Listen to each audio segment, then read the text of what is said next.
Olá pessoal, iniciamos a nossa revisão na parte de ética, preparando você para acertar e para enfrentar bem as 10 questões que serão submetidas neste nosso exame da ordem. Juntamente com esta aula, então, eu preparei aqui na tela alguns tópicos importantes para a gente ir revisando, passando tópico a tópico para não perder nenhuma matéria pertinente naquilo que vai ser cobrado para você. Vamos lá para a tela então. No ponto 1, fique ligado, inscrição suplementar em outro conselho seccional quando exceder a 5 causas por ano. Então, inscrição suplementar quando estiver em outro conselho seccional excedendo 5 causas por ano. Nessa parte, no âmbito da OAB, costuma cair bastante. Lembramos que o conselho seccional, na verdade, será o nosso estado. Então, por exemplo, eu tenho aqui inscrição principal no Conselho Seccional do Rio Grande do Sul. Então estou aqui inscrito no Rio Grande do Sul. Se eu tiver em outro estado, por exemplo, lá no Conselho do Rio de Janeiro, 3 causas. No Conselho de São Paulo, Seccional São Paulo, portanto, 2 causas em tramitação, né? E no Conselho do Paraná, com mais 5 causas, em nenhuma delas eu preciso fazer inscrição suplementar. Veja, estou inscrito no Conselho Seccional do Rio Grande do Sul. Tenho 2 processos na Seccional de São Paulo, 3 processos na Seccional do Rio de Janeiro e 5 processos no Paraná. Eu não preciso fazer inscrição suplementar. Haverá a necessidade do advogado fazer a inscrição suplementar apenas na possibilidade de superar 5 causas em outro conselho seccional. Então, na verdade, o número aqui da inscrição suplementar é 6, certo? O número da inscrição suplementar é 6, te liga nisso. Porque 6 processos espalhados pelo território nacional? Não. 6 processos naquele conselho seccional respectivo, que não seria o conselho onde eu tenho inscrição principal. Evidentemente, quando eu sou sócio de um escritório aqui no Rio Grande do Sul, uma sociedade de advogados, e eu faço a inscrição de uma filial em São Paulo, eu deveria automaticamente fazer a minha inscrição suplementar, sendo sócio daquela sociedade, sendo determinada a abertura de uma filial. Então, eu sou sócio de uma sociedade de advogados no Rio Grande do Sul. Eu quero abrir uma filial em São Paulo. Não importa o número de processo. Eu, Juliano, deveria ter ou vou fazer a inscrição suplementar para registrar então a minha filial. Agora, quando eu sou advogado pessoa física, nós não temos o registro obrigatório e direto. Somente quando exceder as 5 causas, portanto 6 causas, naquele respectivo conselho seccional. Aqui vejam, aqui é normalmente o que a ordem coloca, que nós superamos mais de 5 causas, mas elas estão espalhadas em várias seccionais, portanto não haveria aqui a necessidade de uma inscrição suplementar, certo? Então matamos essa, uma questão lá já... matamos, eu costumo dizer, faltam 39, portanto, porque essa aqui já está certa. Ponto 2, ali na tela, inviolabilidade do escritório é relativa, não seria absoluta. Por que a inviolabilidade do escritório ela é relativa e não é absoluta? A inviolabilidade do escritório ela é relativa porque quando o advogado está cometendo o crime, ele, sendo investigado, poderia ter, portanto, a invasão, o cumprimento de mandados no escritório do advogado. É claro que isso guarda uma relação bem específica e determinada, ou seja, quando o advogado está sendo investigado por uma atividade criminosa ou cometendo crime no escritório de advocacia, evidentemente que poderia ser invadido o seu escritório mediante um mandado ou até mesmo em flagrante delito, no sentido de colher provas, de prender o advogado, tranquilamente. Quando o advogado está em coautoria com um cliente, isso também seria possível. Te liga nisso. Quer dizer, o advogado e o cliente estão cometendo crime. E eles, advogado e cliente, estão sendo investigados pelo cometimento de um crime. Portanto, aqui caberia sim a invasão ao escritório, coleta, busca e apreensão de documentos. Agora, o que estaria errado? Que normalmente a ordem coloca isso. Um mandado, por exemplo, para buscar documentos de clientes diversos, de clientes não especificados, de clientes que sequer estão sendo investigados. Então aqui, inviolabilidade do escritório ela é relativa, não seria absoluta. O advogado tem direito, dá uma olhada aí no ponto 3 na tela, o advogado tem direito de se comunicar com o cliente mesmo sem procuração. Aqueles sujeitos que estão incomunicáveis, eles, mesmo sem procuração, falarão com o seu advogado. Mesmo não havendo aí, por exemplo, a presença do delegado, mesmo não estando no horário de expediente, haverá comunicação com o cliente, mesmo sem procuração. Participação em assembleia, te liga nesse aspecto aqui. Para participar de assembleia, necessita de procuração. O advogado pode se comunicar com clientes sem procuração. Ele pode se comunicar até mesmo com quem está incomunicável, sem procuração. Mas, para participar de uma assembleia, exercer, portanto, essa representação, precisa de procuração. E procuração com poderes especiais. Então, te liga nisso. Assembleia, procuração com poderes especiais. Prisão do advogado, dá uma olhada no nosso ponto 4 aí. Prisão do advogado. O advogado será preso em sala de Estado-Maior e, na falta, em prisão domiciliar, enquanto não transitada em julgada a sentença. Então veja, sala de Estado-Maior e, na falta da sala de Estado-Maior, na prisão domiciliar. Então nós temos aqui a seguinte determinação: o advogado, enquanto não transitado em julgada a sentença, ele será recolhido preso em sala de Estado-Maior ou, na falta da sala de Estado-Maior, em prisão domiciliar. Aqui nós temos um ponto importantíssimo que a ordem costuma colocar.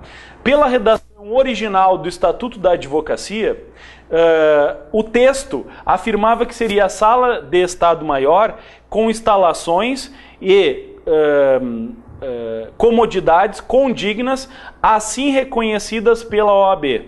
Acontece que foi ajuizada uma ação direta de inconstitucionalidade pela Associação dos Magistrados do Brasil e foi retirada a parte que dizia que deveria ser reconhecida pela OAB. Então, na prática, essa sala de Estado-Maior, que guarda uma relação hoje com aquelas instalações militares, ela não necessita ser reconhecida como condigna pela OAB. Dá uma olhada aí na tela, veja que eu coloquei na parte final, ó, com instalações e comodidades condignas, não precisa ser reconhecida pela OAB, certo? Não há necessidade da OAB reconhecer, avalizar, homologar essa sala de Estado-Maior. Ponto 5. É direito do advogado dirigir diretamente aos magistrados na sala e gabinete de trabalho, independentemente de horário previamente marcado ou outra condição. Esse é um ponto essencial também, que costuma cair bastante. O advogado tem direito de ser atendido em qualquer momento, independentemente de prévio agendamento, certo? Não há necessidade de horário marcado. Ah, mas eu vejo que no fórum acontece, eventualmente lá na comarca tal, o juiz já publicou até uma portaria que só atende advogado em tais e tais horários. Bom, o advogado, pela Lei 8.906, não precisa agendar ou marcar horário ou outra condição para ser atendido pelo magistrado. A única coisa que a lei afirma, que é o que você deve levar para a prova da ordem, é a observância de uma ordem de chegada. Razoavelmente, né? Uma ordem de chegada por um ato aí respeitoso. Ponto 6 aí, que nós vamos analisar nessas nossas dicas que são fundamentais para a tua aprovação. Todo inciso da sustentação oral foi declarado inconstitucional pela ADIM 11.27.8. Assim, diz o seguinte, ó, não seria em qualquer recurso que caberia sustentação oral, bem como inconstitucional a previsão de 15 minutos e ser após o voto do relator.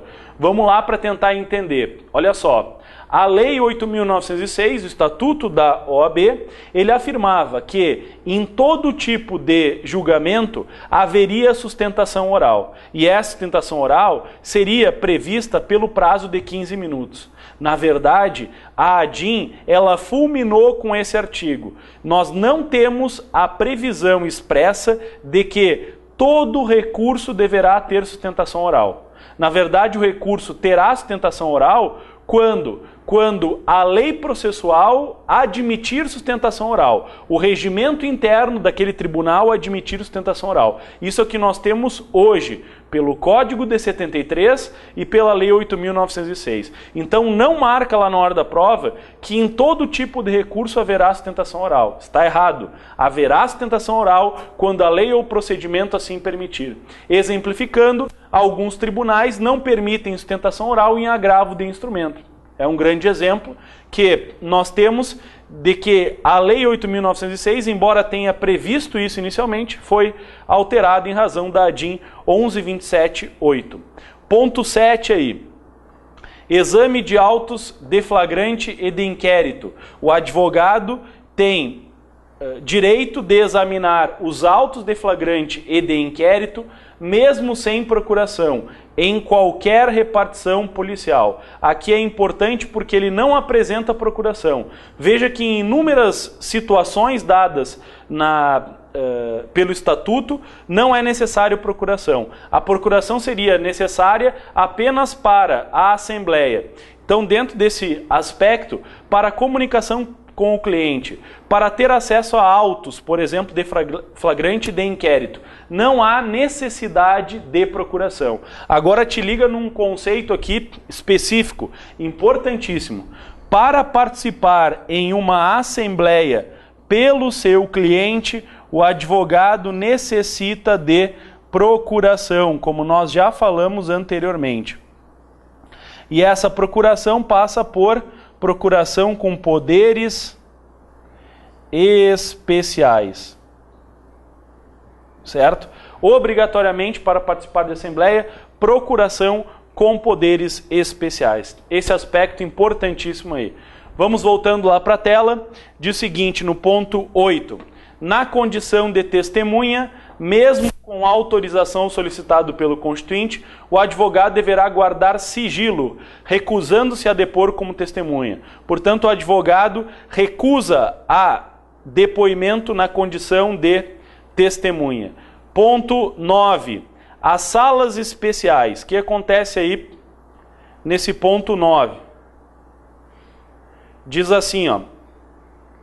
As salas especiais serão utilizadas pelos advogados, entretanto, controladas e administradas pelo poder público. O que significa isso?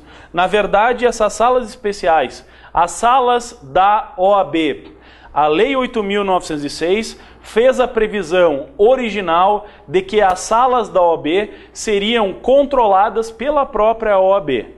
Na verdade, as salas da OAB, elas, por meio da ADIM 11.27.8, não serão controladas pela OAB, em termos de administradas. Elas são controladas e administradas pelo poder público, mas é obrigatória a existência, por exemplo, de num fórum, num presídio, ter uma sala obrigatoriamente destinada e reservada para os advogados. Esse é o aspecto aí nesse nosso ponto 9. Ponto 10 do nosso material aí. Diz o seguinte, ó. Ponto 11, na verdade. Diz o seguinte, relação de incompatibilidade ou de impedimento.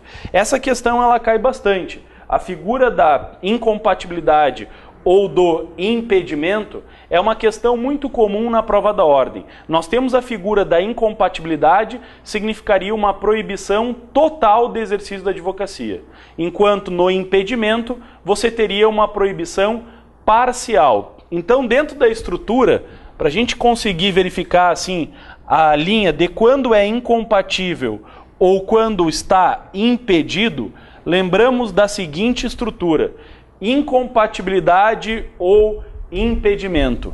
A incompatibilidade implicaria em proibição total.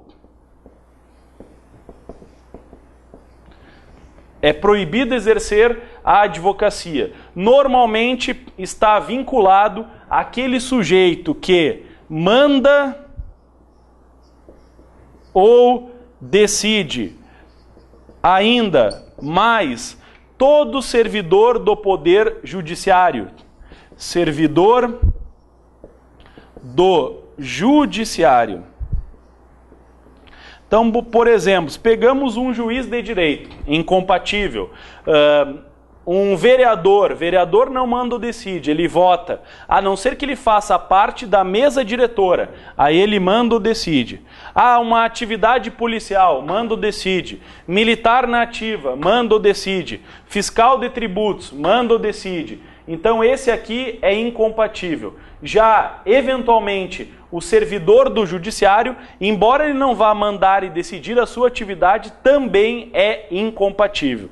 Esses cargos, por exemplo, a ordem já colocou várias vezes assim, ó, mesa diretora da Assembleia. Aqui vale a pena. Mesa diretora da Assembleia, do Congresso, do Senado, quer dizer, do Poder Legislativo. Te liga nesse aspecto. Se o sujeito faz parte da mesa diretora da Assembleia, do Legislativo, obviamente que ele manda ou decide, portanto ele tem uma incompatibilidade, uma proibição total, assim como os chefes do Poder Executivo mandam e decidem, portanto uma incompatibilidade. E o impedimento, para a gente conseguir entender aqui, ele implicaria uma proibição parcial. Proibição parcial. Certo? Então, por exemplo, aqui nós pegamos um deputado, um vereador, um senador. Te liga nesse aspecto, ele é importantíssimo também. Um deputado, um vereador, um senador. Ele tem impedimento, proibição parcial, porque ele não poderia ajuizar ações como advogado quando está trabalhando com, por exemplo, pessoas jurídicas de direito público. Não poderia. Está impedido. Portanto, é uma proibição parcial, porque na prática, em termos de relações apenas entre particulares, não haveria essa proibição. Por isso falamos em proibição parcial. Agora te liga naquilo que a ordem coloca. Esse deputado, vereador ou senador, ele agora está fazendo parte da mesa diretora da Assembleia. Bom, fazendo parte, ele manda ou decide. Portanto, haveria uma incompatibilidade. É impedimento enquanto ele assume o cargo lá de deputado, vereador ou senador. Deputado aqui estadual ou federal. Agora, fazendo parte da mesa diretora, ele está enquadrado em uma incompatibilidade, ok? Vamos lá para a tela. Na tela nós temos alguns tópicos importantes também relacionados aqui à figura daquele denominado procurador-geral. Os procuradores gerais, os advogados gerais, os defensores gerais e dirigentes de órgãos jurídicos da administração pública direta, indireta e fundacional são exclusivamente legitimados para o exercício da advocacia vinculada à função, durante o período de investidura que exerçam. Quer dizer, o procurador do Estado está limitado na advocacia? Não. Quem está limitado é o procurador geral, o advogado geral, o defensor público geral. Portanto, aqui cabe um comentário importantíssimo. Te liga nisso, que é pauta de questão da prova da ordem. Nós não vamos afirmar que um procurador do Estado, por exemplo, deve advogar somente para o Estado. A ordem não fala isso. A Lei 8.906, ela não limita a advocacia para quem é advogado da União, para quem é procurador do Estado. Isso, quem vai limitar, no mais das vezes, é a própria lei que organiza aquela estrutura aquela estrutura própria da lei orgânica daquele cargo, ou da lei específica para aquele cargo. Agora nós temos um tópico importante. O que a ordem acaba limitando? o Estatuto da OAB limita quando eu sou procurador-geral, quando eu sou defensor-geral. Então te liga na palavra geral, que ela é extremamente importante para a gente conseguir verificar. No ponto 13, que é um ponto importante também, nós temos a vinculação de uma atividade privativa do advogado. Sabemos que o advogado, somente ele pode exercer inúmeras situações que não são afetas, portanto, ao bacharel. O bacharel, se ele não é estagiário, ele praticamente não pode atuar no meio forense, nem prestar consultoria, nem prestar assessoria jurídica. Caso restrito, atividade restrita, privativa do advogado. Aí afirmamos assim, não é necessário advogado para algumas hipóteses raríssimas. Acompanha aí na tela. Impetrar habeas corpus, te liga nisso, portanto. Postular perante a Justiça do Trabalho é o chamado jus postulandi, a inicial da Justiça do Trabalho, a chamada reclamatória perante a Justiça do Trabalho. Nos juizados especiais cíveis até 20 salários mínimos não é necessário a participação do advogado. No juizado especial federal, conforme a lei 10.259, poderia atuar não sendo advogado. E você sabe que o advogado, ele tem que fazer um visto num contrato social. Os contratos sociais de constituição de empresa, por exemplo, ou de alteração, deveriam estar visados pelo advogado. O advogado vai lá e dá um visto, portanto, naquele contrato social. Acontece que, na estrutura de uma microempresa e de uma empresa de pequeno porte, não é necessário o visto do advogado. Então, o que nós temos aqui? Na estrutura da advocacia, quando estamos trabalhando diretamente com o visto do advogado, este visto não é necessário, não se faz necessário, portanto, visto para microempresa e empresa de pequeno porte. Então nós estamos trabalhando aqui com uma situação em que não é necessário visto para microempresa e empresa de pequeno porte, ao constituir a sua sociedade. Então eu preciso de advogado para assessoria, para consultoria, preciso de advogado para postular em juízo, preciso de advogado para fazer audiência. Agora, eu não preciso de advogado para um habeas corpus, por exemplo, não preciso de advogado no JEC até 20 salários mínimos, no Juizado Especial Federal, na inicial, na chamada reclamatória trabalhista decorrente do jus postulandi. Eu não preciso de advogado para visar contrato de microempresa e empresa de pequeno porte. Então esses tópicos são importantíssimos aí para a gente entender e te preparar bem. Certamente algumas questões vão vir nesse sentido. Para a gente arrematar essas pílulas que nós estamos dando em termos de dicas, vamos um pouquinho para a publicidade da advocacia. A publicidade na advocacia, ela é bastante cobrada em termos de questões. É permitida a publicidade na advocacia? Sim, desde que seja meramente informativa. A publicidade tem que ser informativa. Nome e inscrição da OAB. É permitido, portanto, te liga nisso, correspondências ou informativos, desde que para clientes ou colegas, né? Clientes, colegas ou pessoas. Na verdade, os clientes, eu já tenho uma relação de contratação. Os colegas ou outras pessoas que não sejam clientes ou colegas, deveria ocorrer, portanto, a solicitação para eu enviar um boletim informativo ou uma correspondência. É que na estrutura do Estatuto da OAB, nós não teríamos a publicidade no sentido mercantil, comercial, mas apenas informativo. Depois, outro aspecto importantíssimo que já caiu, a figura da mala direta. A mala direta, por e-mail, por exemplo, a correspondência, somente para clientes e colegas, comunicando a alteração de endereço. Portanto, eu não posso ter, por exemplo, assim, uma mala direta geral. Não poderia. A mala direta seria apenas para clientes e colegas, comunicando a alteração do endereço. E o advogado poderia, participar de programas de TV e rádio, expressamente ilustrativos, educacionais e informativos. Só que ele não pode fazer promoção pessoal. Então, participar de um programa de rádio e televisão, fazendo, a partir daquilo, uma promoção pessoal do seu escritório. Então, aqui nós temos a coluna do é permitido. Finalidade informativa, correspondência, mala direta e advogado. Sempre com uma ideia somente informativa. Não é permitido divulgar outra atividade. Advocacia e contabilidade, advocacia e imobiliária, não é permitido. Não posso fazer propaganda no rádio, televisão e nem utilizar nome fantasia. Na advocacia não é permitido propaganda em rádio e televisão ou utilizar nome fantasia. Essa é a proibição colocada no ambiente da advocacia. Outro aspecto importante que nós temos aqui, anúncio mercantilista. Nós não podemos ter na advocacia anúncio mercantilista, um outdoor ou equivalente. Veja bem, mas eu não posso nem indicar onde é o meu escritório? Bom, te liga aqui no aspecto. Na sede do escritório pode ter uma placa indicando o escritório, designando o nome do escritório, eventualmente o endereço. Claro que tudo com a chamada sobriedade que é exigida pela Lei 8.906, certo? Outro aspecto importante que a lei prevê: figuras, fotografias, desenhos incompatíveis com a sobriedade da advocacia.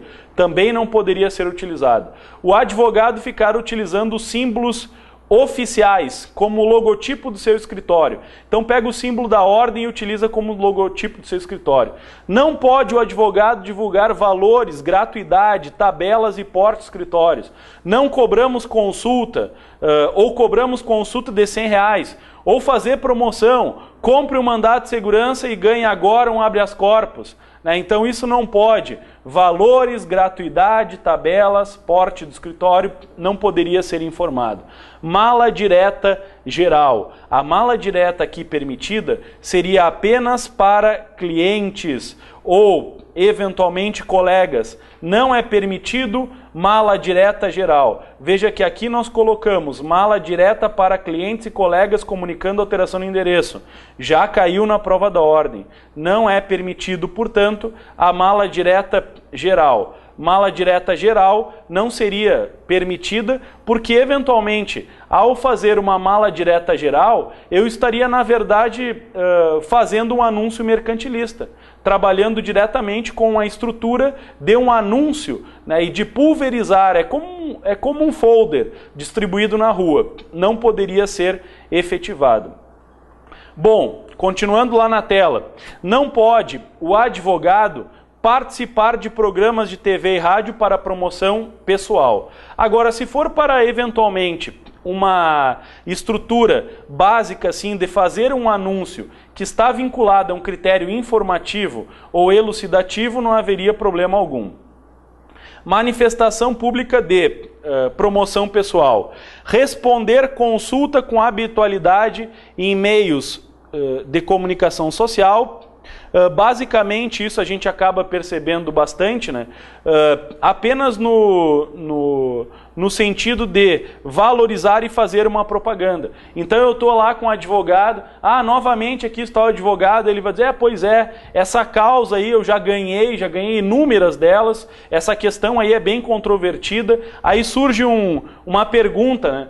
O senhor, que o senhor acha de tal condição? Eu acho que vale a pena entrar, inclusive eu ganhei uma ontem, né? Então pode me contratar que quem está precisando aí vai receber a sua aposentadoria, o seu produto de volta, o seu dinheiro novamente. Então essas são situações que extrapolam aquele critério usual da informação e já está trabalhando num critério mercantilista. Certo? Então, pessoal, desejo a vocês uma boa prova. Nós passamos aqui algumas gotas para a gente entender aquelas questões na última hora assim que poderiam ser colocadas para você. Até mais, boa sorte, continuem com a gente.